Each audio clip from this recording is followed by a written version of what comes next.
should be set then. Lacrosse is one of the fastest growing team sports in the country. The number of registered lacrosse players in the United States has doubled since 1999 to over 60,000 players. This surprising fact was found on the U.S. Lacrosse website, last updated in 2012. Since the sport of lacrosse is gaining so much popularity throughout the country, we should learn a little bit more about this up-and-coming sport. Over the next few minutes, I will be describing the history of the sport and the equipment required to play. The sport of lacrosse has a rich history that has progressed to the present day. Lacrosse actually roots itself back to the Native Americans. According to the official U.S. Lacrosse website, last updated in 2012, with a history that spans centuries, it is the oldest sport in North America.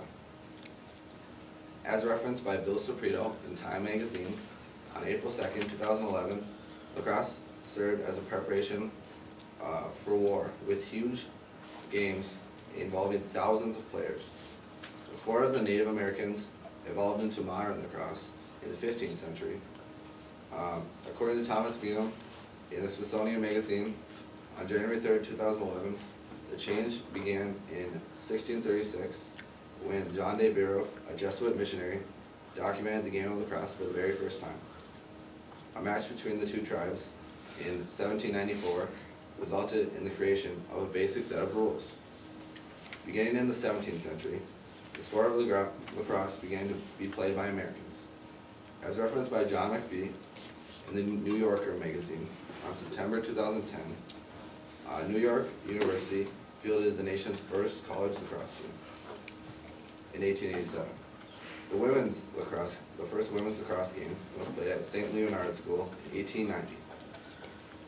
Now that we know a little bit more about the rich history of lacrosse, let's look at some of the equipment used in the game today. As stated in the U.S. Lacrosse website, there are many requirements for lacrosse sticks, nets, and balls. Boy sticks range from 40 to 42 inches in length for offensive players, as seen here. This is the offensive player stick, and 52 to 72 inches long for defensemen. There is a restriction to pocket depth right here. The pocket can only be so deep that if you hold the stick up like this, you should not be able to see the top of the ball, otherwise it is considered illegal. Girls' sticks range from 35 to 43 inches long, and the girls' sticks do not have a pocket, and this takes away from some of the power shooting since they do not wear pads. Lacrosse nets are 6 feet tall, 6 feet wide, and 7 feet deep, as the posts form a triangle to the back of the net. The lacrosse ball must be white, yellow, or orange, solid rubber, about 8 inches in circumference. As referenced by Eric Rudolph in Lacrosse magazine on January 6, 2012, male lacrosse players must wear helmets, mouth guards, gloves, shoulder pads, arm pads, and rib pads. Nationally certified helmets that are designed for lacrosse are needed to play, along with colored mouth guards.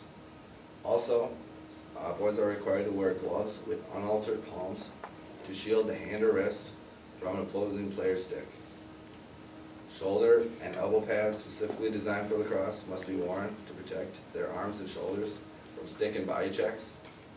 According to the aforementioned, rib pads are recommended but not required for the protection of the abdominal region. According to the aforementioned, eye protection and a mouthpiece are the only required gear for women's lacrosse. Now that you have learned about the history of lacrosse and the equipment required for participation, since lacrosse is becoming a major sport in the United States, it is vital to know some of the information regarding the sport. If you are interested in lacrosse, there is a Sauk Rapids Sartell lacrosse club team that is available for newcomers. You could be a part of the fastest growing team sport in America.